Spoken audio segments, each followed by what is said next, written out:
Hello दोस्तों, नमस्कार। स्वागत है आप सभी का फिर से हमारे एक नए वीडियो में। आज का ये वीडियो आपके लिए काफ़ी इंपॉर्टेंट होने जा रहा है क्योंकि आज इस वीडियो में मैं आपको एक ऐसे टॉपिक के बारे में बताने जा रहा हूं जो कि 11th स्टूडेंट के लिए बहुत ही इंपॉर्टेंट और स्कोरिंग टॉपिक है। बहुत ज़्यादा क्वेश्चन इस टॉपिक से पूछे जाते हैं और नॉलेज कैश बुक रोकड़ बही कैसे बनाते हैं इसके बारे में आज डिटेल से मैं आपको बताऊंगा। बहुत ही सिंपल है। अकाउंट के टॉपिक में अगर कोई सबसे सिंपल चीज है 11th अकाउंट में तो वो कैश बुक है। कुछ नहीं करना है। अगर आप जनरल एंट्री का नियम जानते हैं तो आंख मूंद के आप कैश बुक बना सकते हैं।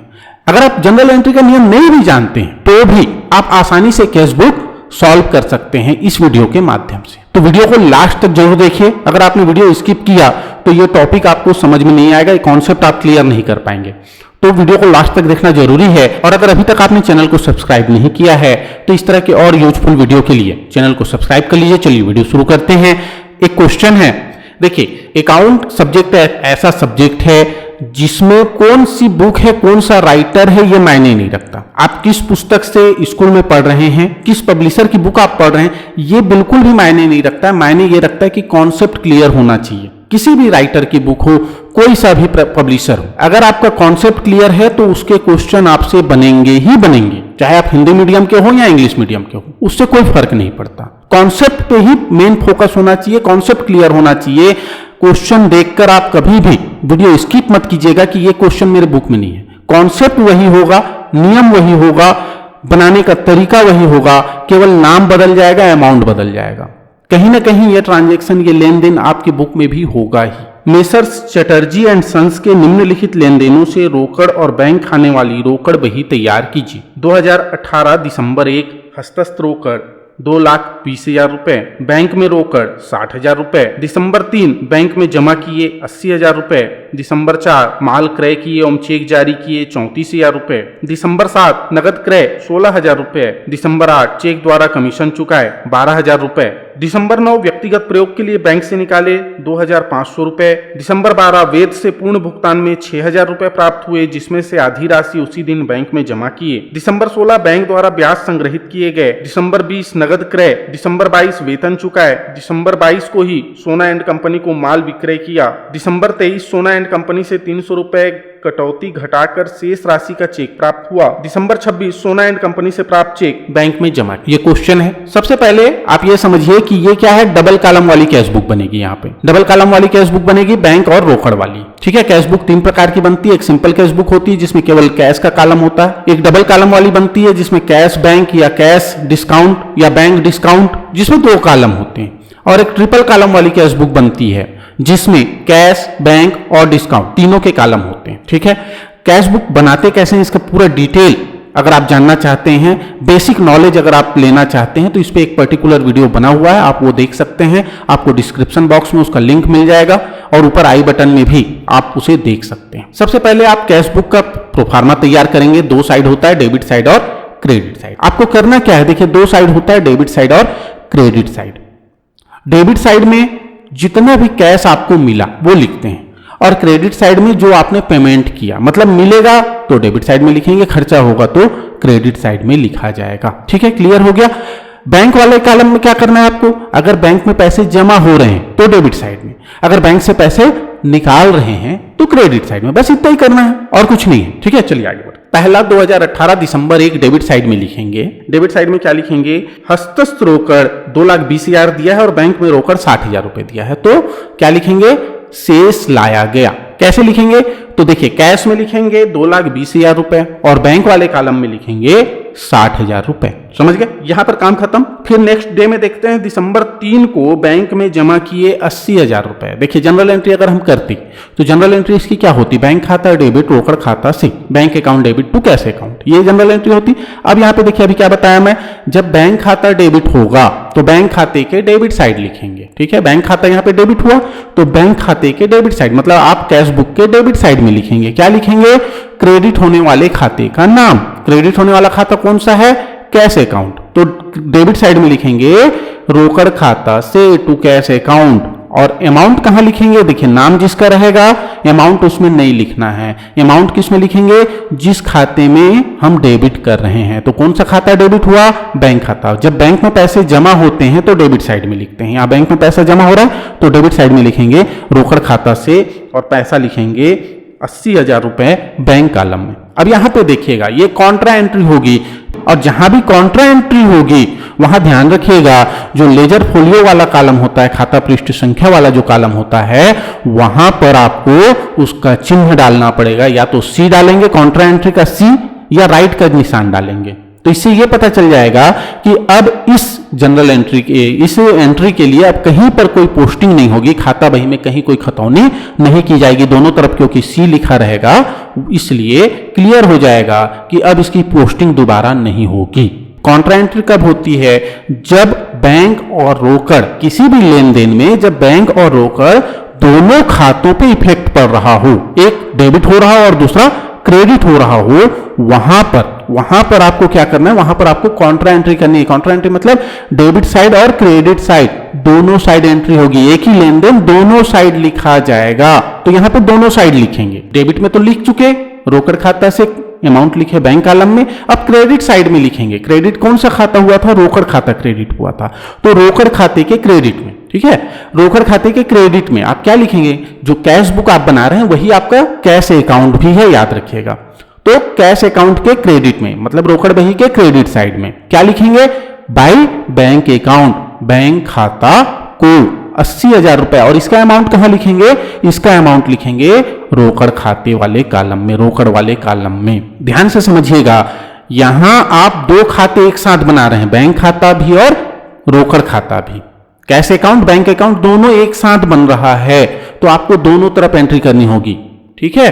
अपोजिट में जिसका नाम रहेगा उसमें एंट्री नहीं करनी है। जनरल एंट्री आप करेंगे, जनरल एंट्री मन में करना है। मन में करके आप देखेंगे कि कौन सा खाता डेबिट हुआ, कौन सा खाता क्रेडिट हुआ। जो खाता डेबिट हुआ उसके डेबिट साइड में क्रेडिट होने वाले खाते का नाम लिखेंगे, लेकिन अमाउंट लिखेंगे सेम अमाउंट खाते में, ठीक है। जैसे बैंक खाता डेबिट हुआ तो हम रोकड़ खाता से लिखे, लेकिन अमाउंट लिखे बैंक में। क्रेडिट में लिखे बैंक खाता को, लेकिन अमाउंट लिखे रोकड़ में।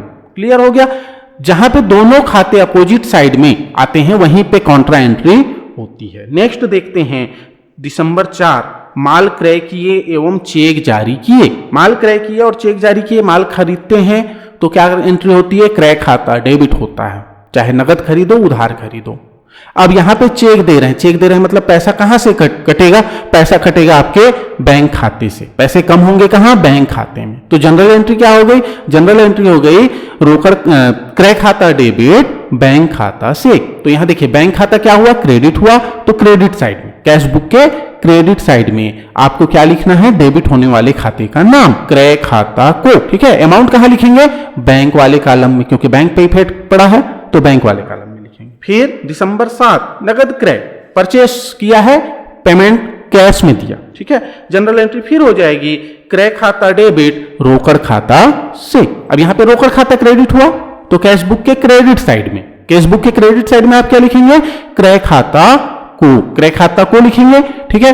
और अमाउंट कहां लिखेंगे? कैश में, रोकड़ में, क्योंकि पैसे नगद दे रहे हैं। जहां बैंक से लेन देन होगा तो बैंक कॉलम में, नगद लेन देन होगा तो रोकड़ कॉलम में। जब आप माल खरीदेंगे तो आपका पेमेंट जाएगा, पैसे कम होंगे, और जब भी आप पेमेंट किसी को देंगे तो क्रेडिट साइड में आपको लिखना है। जनरल एंट्री का नियम अगर आप नहीं जानते हैं तो जनरल एंट्री का नियम भी प्रॉपर एक वीडियो बना हुआ है, आप वो भी आप ऊपर आई बॉक्स में देख सकते हैं कि डेबिट क्रेडिट कैसे करें, जनरल एंट्री का नियम क्या होता है, आप वहां से उसे देख सकते हैं। दिसंबर 8, चेक द्वारा कमीशन चुकाए, कमीशन दिया है लेकिन चेक के माध्यम से। जनरल एंट्री होगी कमीशन खाता डेबिट बैंक खाता से। यहां भी बैंक खाता क्रेडिट हुआ तो बैंक खाते के क्रेडिट साइड में पैसे दे रहे हैं, चाहे नगद दें या चेक से दें, पैसे तो हमारे कम हुए, ठीक है। तो क्रेडिट साइड में कमीशन खाता को, बाय कमीशन अकाउंट, और अमाउंट कहां लिखेंगे? चेक दिए हैं इसलिए बैंक में लिखेंगे। क्लियर हो गया? फिर दिसंबर 9, व्यक्तिगत प्रयोग के लिए बैंक से निकाली, बैंक से निकाले हैं, क्या निकाले? कैश निकाली। जनरल एंट्री क्या होगी? इसकी जनरल एंट्री क्या होगी? इसकी जनरल एंट्री होगी आहरण खाता डेबिट बैंक खाता से। पैसा इसने बैंक से निकाला जरूर है पर वो पैसा व्यापार में नहीं आ रहा है, और व्यापार में चूंकि पैसा नहीं आ रहा है वो अपने पर्सनल यूज के लिए उसका यूज कर रहा है, अपने घर के लिए उसका यूज कर रहा है, इसलिए वो कैश अकाउंट में डेबिट नहीं होगा। उसके लिए आप जनरल एंट्री करेंगे आहरण खाता डेबिट बैंक खाता से। अब बैंक यहां क्रेडिट हुआ तो कैश बुक के क्रेडिट साइड में, कैश बुक के क्रेडिट साइड में आप लिखेंगे आहरण खाता को, और अमाउंट कहां लिखेंगे, अमाउंट पैसे कहां से निकले, बैंक से निकले तो बैंक कॉलम में। फिर 12 दिसंबर वेद से पूर्ण भुगतान में 6,000 रुपए प्राप्त हुए, जिसमें से आधी राशि उसी दिन बैंक में जमा। देखिए क्या हुआ, 6,000 रुपए मिले हैं, ठीक। अब उस 6,000 रुपए में से 3,000 रुपए हमने उसी दिन बैंक में जमा करा दिए, तो यहां पर 2 एंट्री होगी। क्या होगा, बैंक खाता डेबिट 3,000 रुपए, रोकड़ खाता डेबिट 3,000 रुपए वेद से, ठीक है। तो देखिए दोनों अकाउंट क्या हुआ, डेबिट हुआ, दोनों अकाउंट डेबिट हुआ तो डेबिट साइड में लिखेंगे टू वेद से, और अमाउंट कहां लिखेंगे, 3,000 रुपए बैंक में और 3,000 रुपए रोकड़ में। याद रखिए यहां पर कॉन्ट्रा एंट्री नहीं होगी। कॉन्ट्रा एंट्री यहां पर क्यों नहीं होगी, क्योंकि यहां पर रोकड़ और बैंक दोनों डेबिट हुए। कॉन्ट्रा एंट्री कहां होगी, वही होगी जहां रोकड़ और बैंक अपोजिट साइड में हो, एक डेबिट हो और दूसरा क्रेडिट हो, तभी कॉन्ट्रा एंट्री होती है। दिसंबर 16 बैंक द्वारा ब्याज संग्रहित किए गए, बैंक द्वारा ब्याज संग्रहित किए गए, ठीक है। और ब्याज संग्रहित करके उसने क्या किया, उसने हमारे खाते में जमा कर दिया, जमा कर दिया। जनरल एंट्री क्या हो गई, बैंक खाता डेबिट ब्याज खाता से, या बैंक ब्याज खाता से, ठीक है। तो बैंक खाता डेबिट हुआ तो बैंक खाते के डेबिट साइड में, कैश बुक के डेबिट साइड में, कैश बुक के डेबिट साइड में हम क्या लिखेंगे, ब्याज खाता से टू इंटरेस्ट अकाउंट, है ना, या बैंक ब्याज भी लिख सकते हैं, ठीक है। अब अमाउंट कहां लिखना है, बैंक में जमा हुआ है, कैश नहीं मिला हमको, तो बैंक खाते में, बैंक कॉलम में। फिर 20 दिसंबर नगद विक्रय, नगद माल बेचा, तो जनरल एंट्री होती है रोकड़ खाता डेबिट विक्रय खाता से, तो डेबिट साइड में लिखेंगे क्योंकि डेबिट हुआ है, तो कैश बुक के डेबिट साइड में टू सेल्स अकाउंट विक्रय खाता से। अमाउंट कहां लिखेंगे, कैश मिला है तो कैश कॉलम में 42,000 रुपए। फिर इसके बाद 22 दिसंबर वेतन चुकाए, वेतन चुकाए जनरल एंट्री होगी वेतन खाता डेबिट रोकड़ खाता सी। वेतन खाता डेबिट हुआ, रोकड़ खाता क्रेडिट हुआ, तो कैश बुक के क्रेडिट साइड में। पेमेंट जब भी करोगे, चाहे पेमेंट किसी भी काम से हो, क्रेडिट साइड में लिखेंगे वेतन खाता को, 22 सैलरी अकाउंट है ना, 22 सैलरी अकाउंट वेतन खाता को कितना 40,000 रुपए, 40,000 रुपए कहां लिखेंगे, कैश वाले कॉलम में। फिर 22 दिसंबर सोना एंड कंपनी को माल विक्रय किया। देखिए ध्यान से समझिएगा, सोना एंड कंपनी को माल विक्रय किया, इसकी कोई एंट्री नहीं करनी है। क्यों नहीं करनी है, क्योंकि ये उधार है और उधार सौदों का लेखा कैश बुक में नहीं होता। अब आप कहेंगे उधार कैसे है, इसमें तो लिखा नहीं है, तो लिखा नहीं है ठीक है भैया, लेकिन नगद है ये भी तो नहीं लिखा है, और नाम दिया है सोना एंड कंपनी। जब आप किसी दुकान में सामान खरीदने जाते हो, उसको पैसे देके सामान खरीद लेते हो, वो आपका नाम नहीं पूछता, कहाँ रहते हो नहीं पूछता, लेकिन उधार खरीदने जाओगे तो आपका पूरा परिचय पूछता है, आपका नाम पूछता है, क्योंकि उसको आपका नाम एंट्री करना होता है। वैसे ही यहां सोना एंड कंपनी को माल बेचे हैं, नाम लिखा है, कैश शब्द नहीं लिखा है, रोकड़ शब्द नहीं लिखा है, नगद शब्द नहीं लिखा है, इसका मतलब ये उधार है, और उधार सौदों का लेखा कैश बुक में नहीं होता, ठीक है।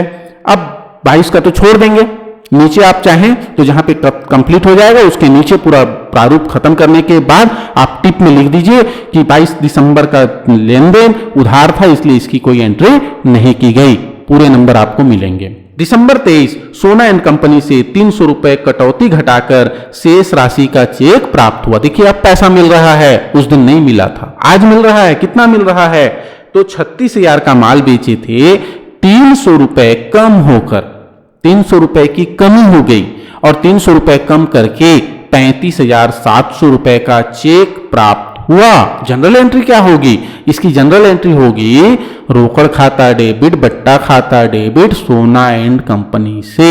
अब आप कहोगे कि भैया चेक मिला और आप रोकड़ खाते को डेबिट कर दिए, तो एक चीज ध्यान रखिए, चेक मिलने भर से कोई काम नहीं होता।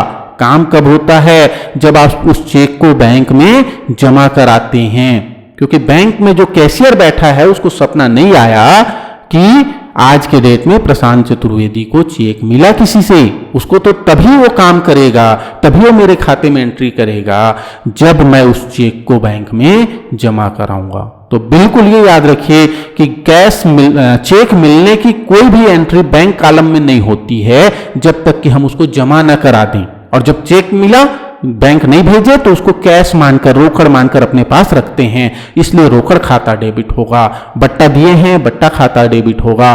और सोना एंड कंपनी से तो कैश अकाउंट, कैश कॉलम में, डेबिट साइड में कैश कॉलम में हम लिखेंगे सोना एंड कंपनी से 35,700 रुपए। यहां पर कैश बुक में डिस्काउंट की एंट्री नहीं होगी क्योंकि हम केवल रोकड़ और बैंक कॉलम वाली बना रहे हैं। अगर ट्रिपल कॉलम वाली कैश बुक बनती, त्रिस्तंभी रोकड़ बही बनती जहां बट्टे का भी कॉलम होता, तो डेबिट साइड में बट्टा कॉलम में 300 लिखते, लेकिन नहीं बना रहे हैं, 2 कॉलम वाली रोकड़ बही है इसलिए नहीं लिखेंगे। 26 दिसंबर सोना एंड कंपनी से प्राप्त चेक बैंक में जमा किए 35,700 रुपए। अब यहां पे जो पैसा लेकर आप चेक जो लिए उसको पैसे के रूप में अपने पास रखे थे, रोकड़ के रूप में आपने अपने पास रखे थे, उसको अब ये बैंक भेज रहा है। बैंक भेज रहा है तो जनरल एंट्री अब ये क्या करेगा, ये अब जनरल एंट्री करेगा बैंक खाता डेबिट रोकड़ खाता से। देखिए एक डेबिट हुआ, दूसरा क्रेडिट हुआ, कॉन्ट्रा एंट्री होगी, कॉन्ट्रा एंट्री होगी बैंक के डेबिट साइड में लिखेंगे रोकड़ खाता से, क्योंकि रोकड़ मानकर आप अपने पास रखे थे, अब वो पैसे बैंक जा रहे हैं 35,700 रुपए। और जो खाता पृष्ठ संख्या है उसमें सी लिखेंगे। और क्रेडिट साइड में आइए, क्रेडिट साइड में फिर बैंक खाता को कॉन्ट्रा एंट्री का निशान डालेंगे खाता पृष्ठ संख्या में। डेबिट साइड में पैसे कहां लिखेंगे, बैंक कॉलम में, और क्रेडिट साइड में पैसे कहां लिखेंगे, रोकड़ कॉलम में। ठीक, ये जनरल एंट्री होगी। इतना करने के बाद अब आप क्या करेंगे, इतना काम करने के बाद अब आप टोटल करेंगे। कैश बुक में कैश कॉलम का टोटल हमेशा डेबिट होता है, हमेशा ज्यादा होता है, तो हमेशा डेबिट साइड को आप कर लीजिए टोटल। लेकिन कहीं कहीं पर बैंक वाला कॉलम क्रेडिट साइड भी ज्यादा हो सकता है, इसलिए थोड़ी सावधानी रखिए। ओवरड्राफ्ट की स्थिति में क्रेडिट साइड का टोटल बैंक कॉलम का ज्यादा हो सकता है, इसलिए आप रफ में करके देख लीजिए बैंक कॉलम का। रोकड़ का तो हमेशा डेबिट ही ज्यादा होगा, इसलिए उसको लिख लीजिए टोटल करके। तो देखिए रोकड़ का डेबिट से इसका आप टोटल कीजिए, ठीक है, और क्रेडिट साइड का टोटल कीजिए। डेबिट साइड के टोटल में से क्रेडिट साइड का टोटल घटा दीजिए।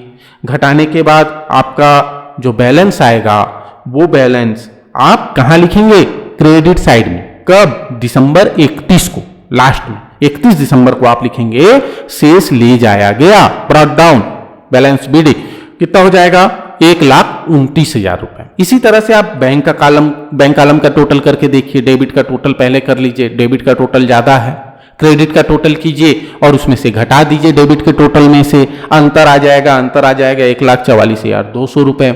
यही अमाउंट आप उसी लाइन में जहां पे आपने कैश का लिखा है बैंक कॉलम में वो अमाउंट डाल दीजिए, अलग से एंट्री करने की जरूरत नहीं है, सेम एंट्री में ही हो जाएगा। ठीक, तो इस तरह से आप बैंक और कैश दोनों कॉलम वाली रोकड़ बही आसानी से बना सकते हैं। वीडियो कैसा लगा कमेंट करके जरूर बताइए। वीडियो अच्छा लगा तो वीडियो को लाइक शेयर करना ना भूलें, और अगर अभी तक आपने चैनल को सब्सक्राइब नहीं किया है तो इस तरह के और वीडियो के लिए चैनल को सब्सक्राइब कर लीजिए। मिलते हैं अपने नेक्स्ट वीडियो में इसी तरह के एक नए क्वेश्चन के साथ, तब तक के लिए जय हिंद जय भारत।